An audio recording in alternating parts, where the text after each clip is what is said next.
Yo, peace guys, what's happening? So, I made it to Bulgaria! Hey, we're here.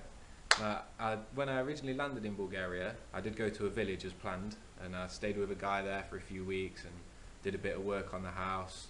And next door to the house, there was another house that had like basically fallen down and kind of fallen into our garden a bit. So we went and got the cow shit bricks from there, broke them down, we were building with them, we put a floor in a bedroom with them, which was really cool, like building with natural materials, getting your hands in it.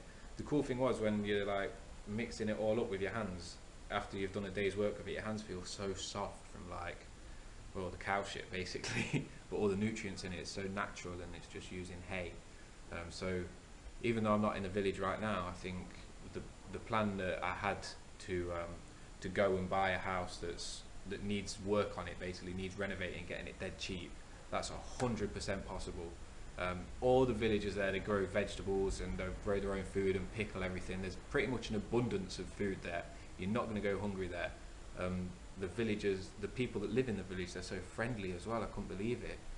Like just walking up the street to the one little shop that was in the village centre, everyone's saying like Dober Den, which is good day. They just give you a little wave. People that sat out the front of their garden, because the people in the village don't really seem to go to work. I think their work is life. Like they grow their food and they maintain their house instead of really going to work.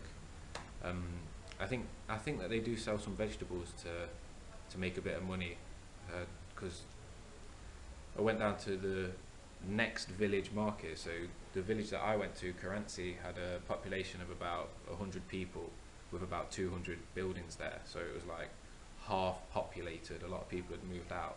There was a lot of buildings that were unoccupied and starting to fall down. And the next size village to that was Polski Trambesz, which was maybe 1,500 people living there. So it was a little bit bigger. They had some cafes and stuff. They had like a supermarket, which I guess in England would be just a corner shop. But everything's a little bit smaller over there. The shops are a little bit smaller anyway. And in Polski Trambesz, there's once a week a big ass market. All the fruit and vegetables, like so cheap, so fresh. They're like, you know, all the funny shaped shit, stuff that's got insect bites on it, so you can see they're not using pesticides. Sometimes they've got like brown marks on them and stuff, so you can really feel that it's organic food. It's not been tampered with too much. It's not got these chemicals on them basically, and they're not genetically modified to make them look perfect or grow super sized or anything like that. Even though the vegetables are really quite big over here. I think it's because of the good weather and the good soil rather than genetic modification. So yeah, the village idea to be in Bulgaria, start a community here, go, it's on, it's 100%. But the reason I'm not in a village at the minute is because the house I was staying at, I didn't feel that it was really prepared for winter. I felt like, because it can hit minus 20 degrees Celsius here in winter, which is, and you can get snowed in as well. You can get like 3 feet of snow, even more maybe, which makes it very hard to travel and do things. And basically I just didn't want to freeze.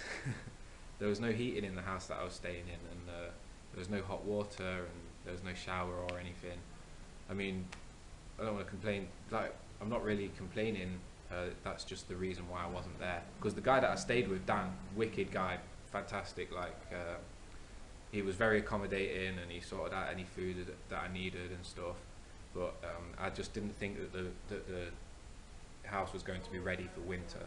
I thought I was going to be pretty cold there. So that's why I moved to a hostel in the capital, Sofia.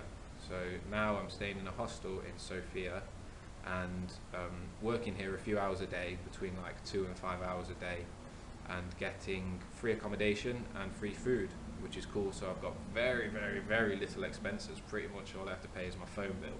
So everything that I'm earning from like YouTube videos or selling on the Emporium, anything like that is all going in now towards the house. And my patroners as well, big up yourselves, thank you very much. That money is all going into saving towards buying a house as well.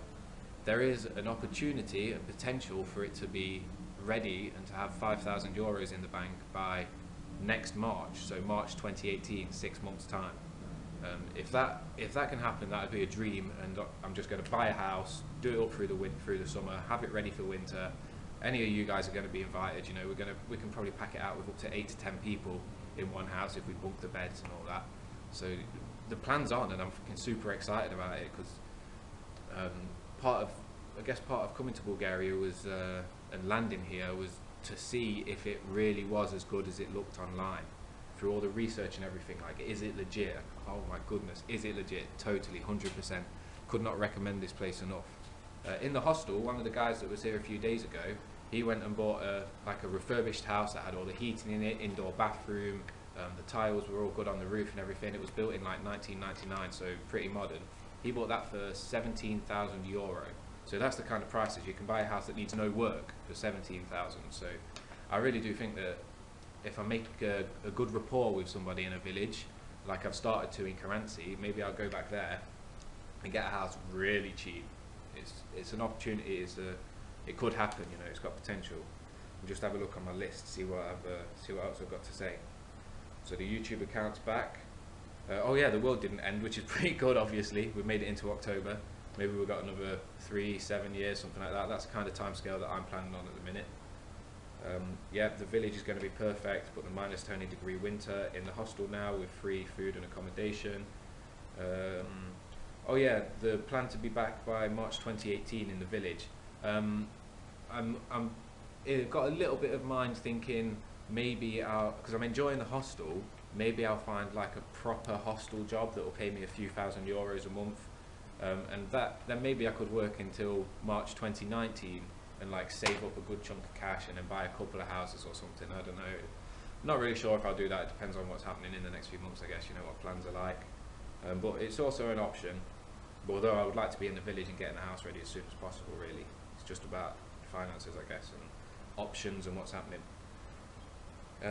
Language skills. I learned a little bit of Bulgarian. Let me say to you, I don't speak Bulgarian in Bulgarian. Asne Gulvoria Bulgarski. I don't speak Bulgarian, perfect in it. And also the alphabet and the language is quite easy because they use a different language than we do in English. I mean, a different alphabet, so the letters all look quite different.